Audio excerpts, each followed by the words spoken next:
Welcome. This is episode 178 of Stu's Wrestling Podcast out of Wales in the UK. And we are also a part of the Sport Social Network, the UK and European's biggest podcast network. And we're glad to be a part of that. And they do great stuff for me, great support. And yeah, thank you to them as always. I'm waiting in the wings. I have got an author, a university professor. It's Mr. Brad Balukjian on Stu's Wrestling Podcast today, and the author of the Six Pack, the Open Road in Search of WrestleMania on Stu's Wrestling Podcast today. How are we, Brad? I'm doing great, Stu. Thanks for it. As I said before we got on, I was at a book event last night, so if my voice is a little bit hoarse, that's why. Not a problem. You're coming in loud and clear and nice and just great to have you. Now, I've listened to the book in audio form on Spotify. And just, the nucleus, I'd like to know how you got started with the Six Pack and how it came to be. Sure. Well, so I grew up in on the East Coast of the U.S. in Rhode Island, smallest state in the country. And my first book, which came out a few years ago, was about tracking down all the players in a pack of baseball cards from the mid-1980s. And that book did really well. It was a big success. And so I guess you could say it's a recurring theme now of looking at my childhood and who my childhood heroes were. And when I was 6, 7 years old, the things that I loved to do were collect baseball cards, watch baseball, and watch professional wrestling, and specifically the WWF. Growing up here in the Northeast, about 3 hours from New York City, all of my friends, we all watched wrestling in the 80s. And so I figured, wouldn't it be neat to do another book that was now focused on the wrestler heroes of my youth? And it helped that I had a particular backstory with one of the wrestlers, the Iron Sheik, who was my favorite as a kid. And through a lot of hard work and persistence and some luck, I had gotten to know personally when I was in college and had developed a friendship with. And a couple of years later, had left my job at a magazine to write a book with him, to write his biography. And I actually moved to the suburb of Atlanta where he lived to work with him.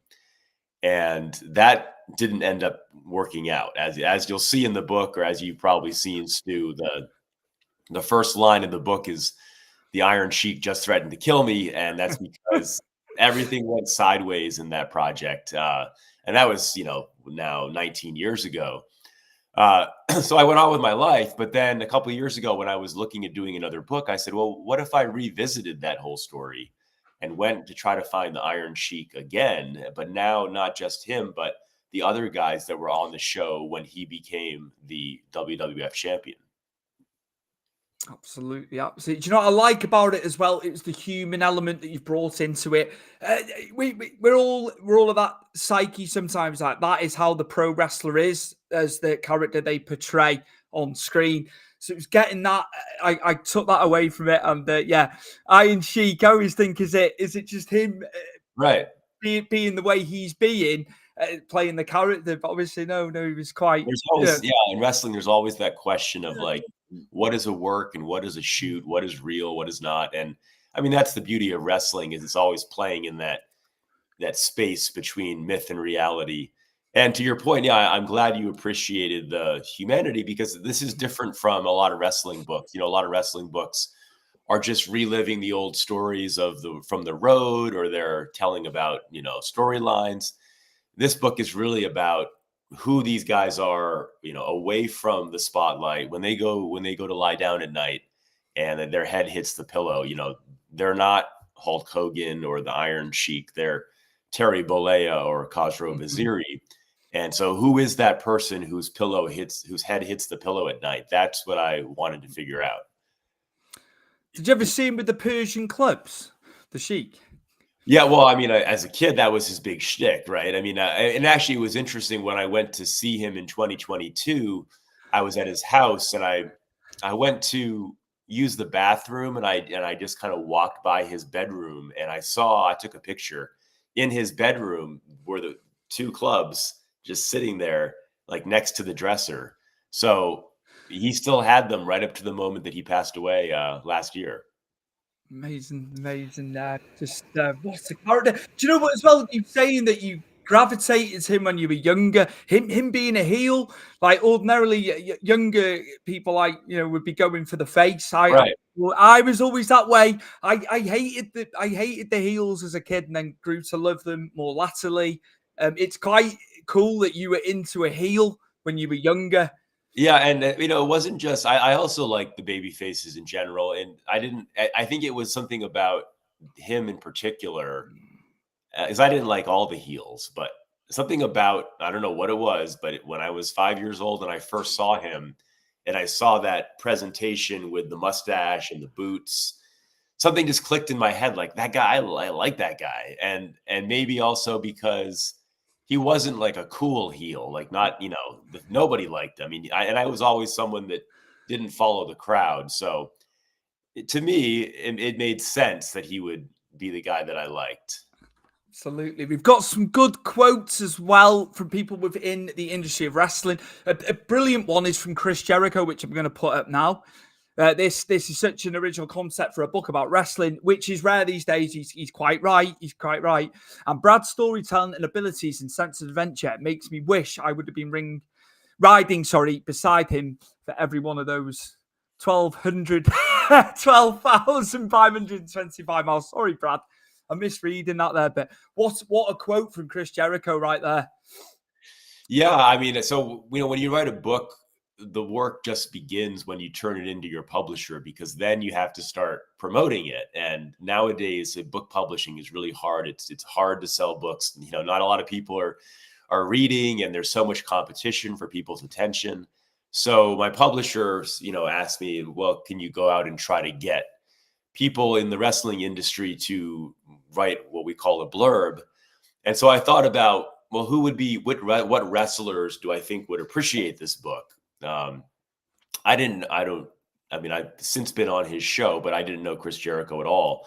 But I did know Eric Bischoff, who's been very helpful with promoting the book, and he's very well connected. And so I asked Eric if he could get me in touch with Chris Jericho, because I always felt like Chris Jericho, Bret Hart, Mick Foley, these were guys that to me always seemed very thoughtful and very articulate, and appreciated the honesty. Like they seem to really appreciate truth, and this book really is about a search for truth in wrestling, which is really hard because the whole industry is built on illusion. That's it. Again, I want to extend off of a wrestlers that come up. Amazing. Sergeant Slaughter, Bob Remus, as we know. Recently, WWE have done a production biography on him. So yeah, obviously you cover Slaughter as well. Now, he went into GI Joe, didn't he? He came away from wrestling a little bit. So yeah, it was interesting to hear about Slaughter. And again, he said he was off the road a hell of a lot in the biography, and it caused problems at home, didn't it? But he was just so busy doing what he was doing. But yeah, Slaughter comes up obviously in the book as well. Yeah, well, so the people that I focus on in the book are people that are still alive, that were on the show when the Iron Sheik became the champion. So Sergeant Slaughter, Tony Atlas, the Masked Superstar, who was later part of Demolition, real name Bill Eadie, Jose Luis Rivera, Tito Santana, Iron Sheik, and then Hulk Hogan and Vince McMahon I also added because they're integral to the story. And Bob Remus, Sergeant Slaughter, I mean, he's a good example of somebody who really, I think, became his character in that until very recently, until that documentary you're referring to. He would still publicly say that he had served in Vietnam and that he had been a military veteran.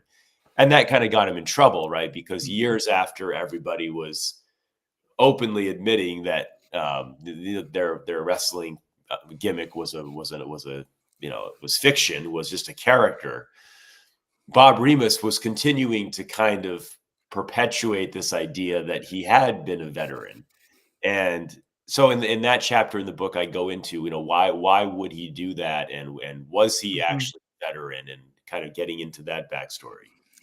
It's crazy, isn't it? The backlash that he had at the end of the day, he was portraying it. It was part of the way it was back then as well. You know, it has caused a lot of. It did cause a lot of uproar, didn't it? Yeah, I think it's because I mean, for a while he was trying to have it both ways, right? So he would do an interview where he was talking very candidly about playing the character and how in real life, you know, that led to death threats and this and that. But then in another part of the interview, he was saying that he was actually in the military. So it's like you can't have it both ways. You know, either you're out of character, you're in character. And you know, we've known for a long time now, the wrestling promoters have publicly admitted that wrestling is a work. And so almost all the other wrestlers for a while now have, when they're doing interviews off the show, of course, they're out of character.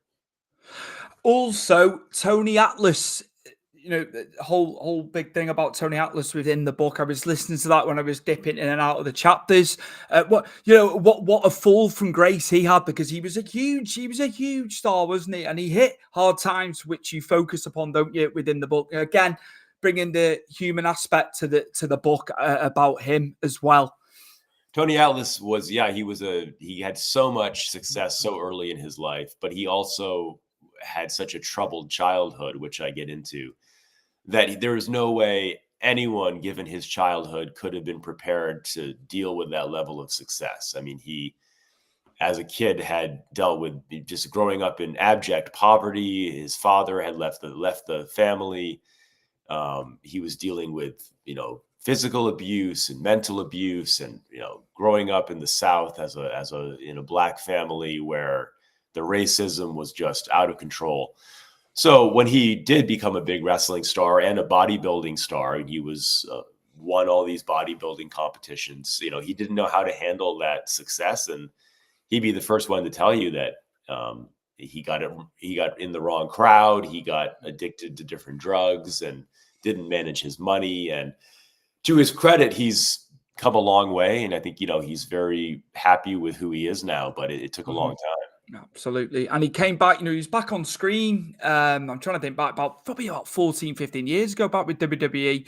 You know, it was good to see him back. It just goes to show you can have a fall from grace, but you can come back, can't you, Brad? Yeah, no, I mean, these guys, they have more lives than a cat. I mean, you know, that's the resilience. Their resilience is to be admired, for sure. Absolutely. I've got some more quotes, obviously, as well here from people within the industry. There's one here that I'll read out. It's Dave Meltzer.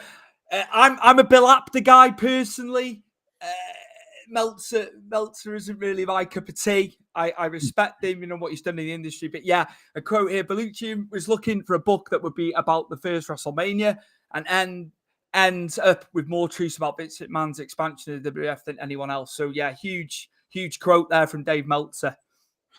Yeah, I think I know Dave can be polarizing these days, but I think that you know, you got to give Dave credit for having really, you know, put into words a written account of wrestling that, if not for the Observer, I mean, a lot of stuff that he was writing back to the 80s provides some record and historical context for people that are doing history projects on wrestling now, right? Like, there were no, wrestling was not a sport, so it didn't get covered by reporters.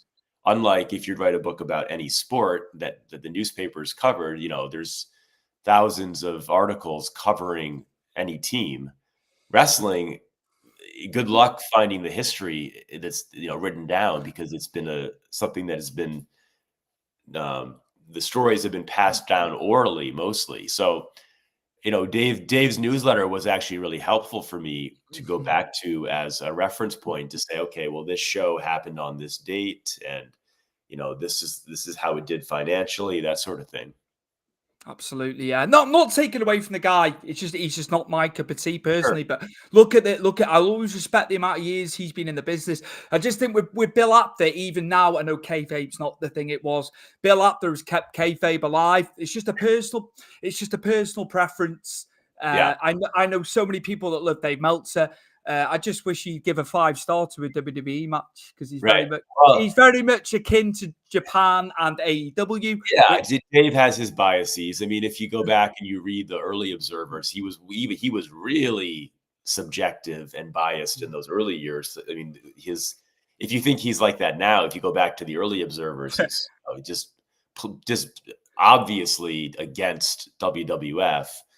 And so it's not a surprise that even now, he's all, I mean, I think he respects the WWE, but I think he's always had his preference. His preference has always been more the in-ring athleticism of the matches versus, the drawing power or the storytelling. And I think that, that's just Dave's preference. Do you watch much current wrestling, Brad? Not a lot. I mean, I dipped in with WrestleMania and watched WrestleMania and some of the shows leading up to it, but I don't follow it on a week-to-week basis. It's still very entertaining, though. Yeah. What are your thoughts? Do you think WWE will be on an upwards trajectory now with obviously The Rock back involved? It seems to be the best it's been for many, many years. We're going back to it. Could it be as popular as the Attitude Era? I know it's a different time. What are your thoughts personally on that? Do you think it's on an upwards trajectory from what you can see? Yeah, I think it'll have a good run here. I think wrestling is cyclical. What goes up will come down, but I think it will go for a few years at least. I think with a new direction and Paul Levesque in charge and The Rock and Vince McMahon gone, I think it'll do really well. I don't, I don't think that wrestling can occupy the amount of space in the room that it did in the Attitude Era or even in the mid 80s, just because of the way that the media ecosystem is now. There's just so much content. I mean, I did a little experiment when I was going across the country here in the US where I stopped a bunch of strangers on the street, 90 different people of all ages and ethnicities, and did a survey and said, can you name one wrestler, past or present? And of the 90 people, only 2 mentioned a current wrestler. So the most common was Hulk Hogan, then it was John Cena and The Rock. And so the fact that wrestling is still really popular, and yet in this survey, only 2 people mentioned Roman Reigns. Not a single Cody Rhodes, not a single Seth Rollins, or so I don't know that wrestling, despite its incredible popularity, has the degree of market share in pop culture that it did in the past peaks. Again, like you say, it was totally different. Like before I had satellite television here, it was literally 4 channels. 4 channels. I used to get WCW in like it was early 90s when we used to get it. That was what you watched. Do you know what I mean? You didn't have I totally understand what you're saying, how it's changed. Just so much. There's just so much at our fingertips now. I do miss those times though, Brad, I must admit. Yeah.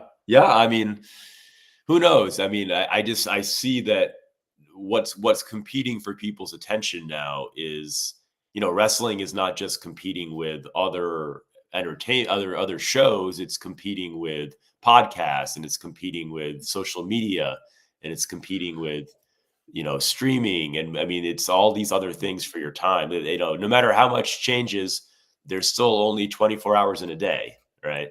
Mm-hmm.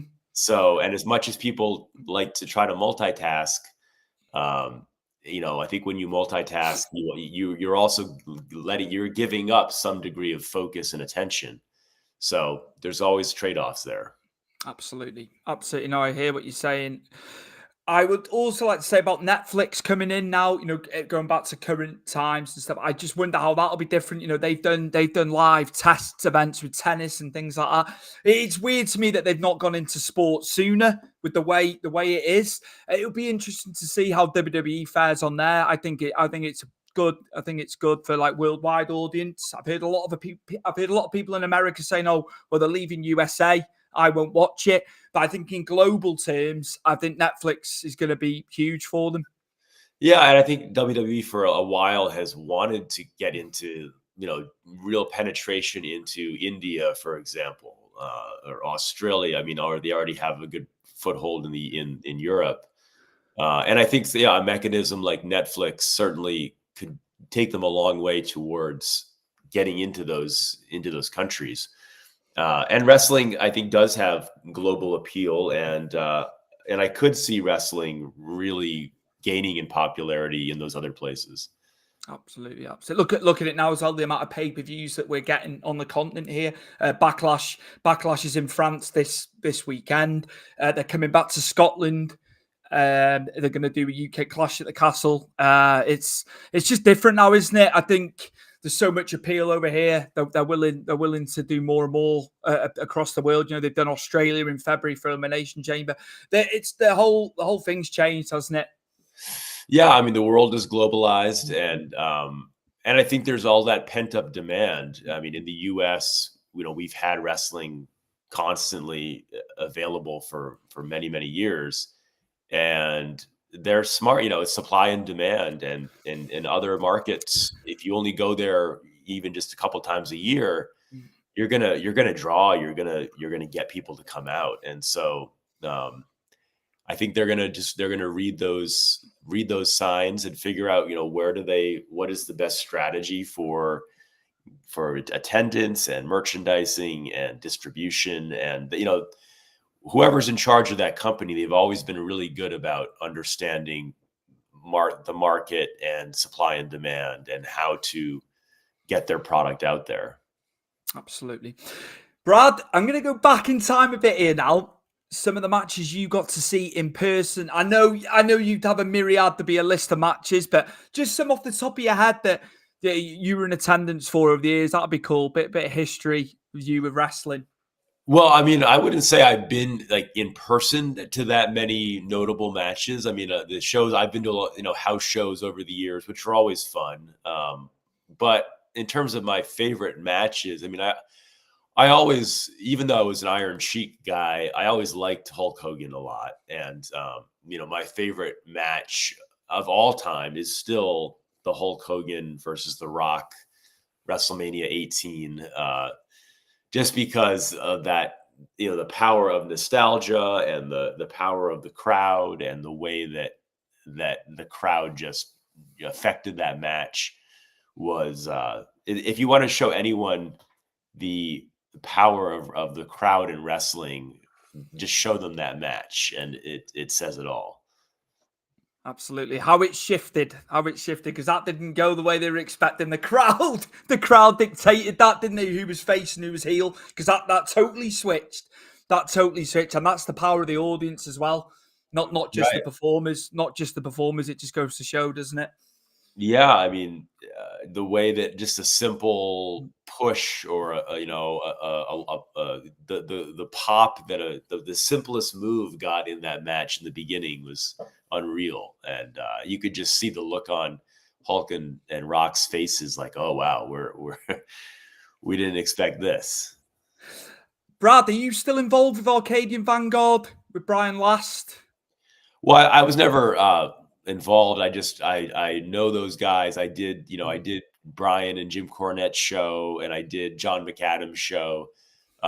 So appreciate what they're doing. I mean, I like that they have a real affinity for wrestling history, and they have a lot of great material. So as an old school wrestling fan, I appreciate what they're all about.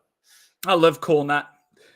And again, that's just, what you see is what you get, but it's his knowledge, just the histrionics, and it's amazing. I love anybody who can, just the amount of things he's got in his brain about pro wrestling. I can't fault the man. He does split opinion, but yeah, no, I mean, he's a walking encyclopedia, and that's impressive. I know anyone who's got that depth of knowledge and thoughtfulness about wrestling is always, very interesting to me. To be fair, Brad, I couldn't listen to 3 hours of his shows, but I do get the clips on YouTube. I'll always, because it's just like you saying about time constraints, and there's that much available to us. But the clips with Jim, that's what I tend to go to, because I want to listen to as many podcasts as I can. So I kind of, Sure. there's a lot to it, isn't there? Jim's show with Brian. Yeah, no, I mean, like you said, they go for hours, but But yeah, you just taking the parts that you want. Yeah. I was going to ask you, obviously, you're involved in university, you're a professor. Crazy how you managed to do all that and do everything that you do. Yeah, just I'd like to talk about that. Yeah, I have an unusual career. I'm also a scientist. I study Mhm. insects. I've done a lot of different things over the years. Right now I'm kind of going more in the direction of doing more writing and less of the teaching. I love teaching, but just trying to see where the writing can take me.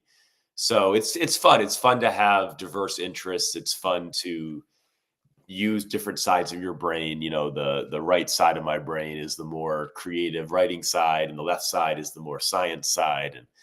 And so being able to go back and forth between the two is a lot of fun, and I enjoy not just doing any one thing in my career. Do you get much downtime, Brad? That's a question I got to ask because you seem so No, well, busy. that's the problem with when your job is also your passion. Mhm. You know, what is work and what is pleasure kind of bleed into each other. That being said, everybody needs to have true downtime. So I'm on this book tour right now with the six pack, but Mhm. when that winds up, I'm going to definitely make an effort to just have some true downtime to relax and not have to be on so much. I love the artwork on the front there as well. That's brilliant. What's That's that? I like the artwork on the front of the book there. Oh yeah, they did a great It's job. Yeah, my publisher. Those were the figures that I had as a kid in childhood, and so they hopefully captured that spirit of nostalgia by having those figures on the cover there. amazing, amazing. Love it. Love old school. Love the history of the business. Absolutely. You were saying about the Wax Pack, your previous book from 2020 as well about baseball. So yeah, love to talk to you about baseball. We can go on to other topics on this show. It doesn't just have to be about wrestling. I'm all about that. I like to get to know, the guests, other interests, and obviously, yeah, the Wax Pack that you released. Yeah, well, so much like this book is really about who these wrestlers are as people. In the Wax Pack, the goal was, okay, figure out all these guys that are in a single pack of 1986 baseball cards, go on a road trip to find them now, but also again tell the story of who they are in their real lives, right? Like, so they're beyond baseball, beyond this persona on the baseball field. What are they all about? And these were the same guys that I grew up watching, collecting their baseball cards. And it's really a book about fathers and sons and growing up, and it focuses on how these guys navigated the rest of their lives after they were done playing. You're finished playing baseball in your mid 30s. You've still got most of your life in front of you. What do you do after that? So yeah, again, I was always really surprised by how relatable these baseball players were. Same thing with the wrestlers. Like, obviously, they're in many ways I can never relate to to their lives, but in general, they're just people. They deal with the same struggles and the same challenges that we all deal with, and so that's one thing I wanted to get across in both the books is the relatability of these people. It's amazing. There's a lot to baseball. I've never so many rules. Obviously, to you guys over there, it's very easy to follow. I've been to NBA games over in the States. I've done the NBA. A lot less to it in terms of rules and stuff like that. Yeah, So yeah. baseball's kind of it's an acquired taste, I guess you could say, or Mhm. it's not as obvious its appeal because it's so slow. But if you really understand baseball, there is a lot of strategy that goes into each pitch and what kind of pitch they throw, and whether it's a Mhm. fastball or a curveball, and the situation, how many balls and strikes determining what kind of pitch you throw. And so it's a lot of it. It's happening, in between the action. A lot of the strategy is happening, not as obvious as like hockey or basketball, Mhm. where, okay, gonna throw this ball in that hoop, or we're gonna try to score a goal. And so I think that, and baseball, yeah, it's just a slow game. It's a lot of it is about it's about that slow pacing, about having the environment of a baseball game, and just it's a very fun thing to go hang out with your friends and spend an afternoon, because it is so kind of deliberate in its pace. I nearly went to a Giants game when I was in San Francisco after WrestleMania, but we were only in San Fran for 2 days. That was a mistake on our part. Needed longer. Right. Did a lot of sightseeing, Brad, but I wish I'd gone to see the Giants play. That's a regret of mine. Yeah. Just Well, to they are, having lived in the San Francisco area for many years. It's the only downside is it is very cold there a lot of the time. So you got to bundle up. But no, it's a beautiful city and it's a great stadium. And maybe next time you can check out a game. I got hit by the microclimates there. Yeah. And prior to going, I didn't know. And we were on the boat. We went on the boat, obviously by the Golden Gate Bridge and all that, and Alcatraz and what have you. It was 1 minute, it's blazing hot. The next minute, get my jacket on. I didn't know. I didn't know prior to going. That was a mistake on my part. Yeah, I know. There's like going through multiple, ecosystems as you just go a little distance in the Bay Area. It's true. It changes quickly. I'd love to go back there. I loved it. And similarly, New Orleans, loved it. Absolutely loved it. Brilliant. They are some of the top places I've been over there. I was going to ask you, who's your team in baseball? Can I press you for who your team is? I like the team called the Philadelphia Phillies. I grew up liking that's on the East Coast here. Philadelphia sports teams.